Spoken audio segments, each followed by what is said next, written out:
सो दोस्तों, set theory में आपने जाना होगा कि यूनिवर्सल सेट क्या होता है। एक ऐसा सेट जिसके अंदर सारे के सारे सेट्स कंटेन करते हैं।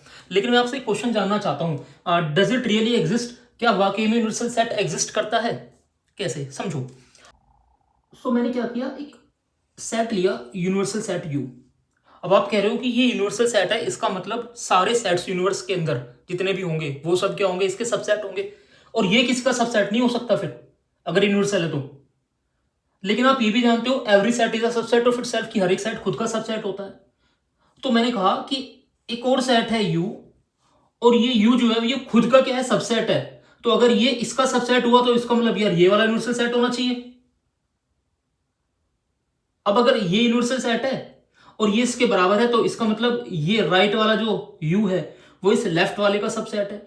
तो अगर ये इसका लेफ्ट वाले का सबसेट है तो उसका मतलब जो लेफ्ट वाला है वो आपका यूनिवर्सल होना चाहिए।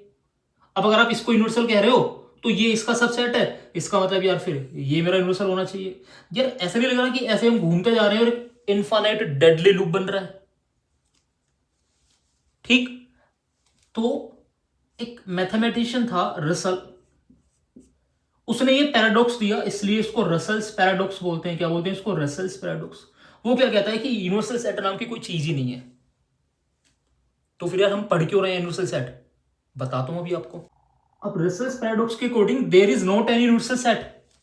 तो हुआ क्या, एक और मैथमेटिशियन आया, जर्मेलो फ्रैंकल। उसने क्या कहा, उसने एक एक्सियोम दिया। क्या दिया उसने? एक्सियोम दिया। क्या कहा उसने कि यार ठीक है, आप ये कह रहे हो कि यूनिवर्सल सेट एग्जिस्ट ही नहीं करता, तो हम क्या करते हैं, इस यूनिवर्सल सेट को एक यूनिवर्सल क्लास मान लेते हैं। क्या मान लेते हैं? क्लास। तो उसने कहा कि यूनिवर्सल सेट नहीं है ये एक यूनिवर्सल क्लास है। ठीक है, इसके अंदर सारे के सारे सेट आते हैं। तो उसने एक्सियोम दिया। वो क्या कर रहा है, वो इस रसल्स पैराडॉक्स को अवॉइड करने की कोशिश कर रहा है, इस कंट्राडिक्शन से बचने की कोशिश कर रहा है कि हमें पढ़ना तो पड़ेगा। तो इसलिए इसलिए हम क्या करते हैं, यूनिवर्सल सेट को एक यूनिवर्सल क्लास मान के पढ़ते हैं, बट हमें पढ़ाया जाता है कि वो है एक यूनिवर्सल सेट ही यू। ये एक्चुअल कॉन्सेप्ट है। ठीक।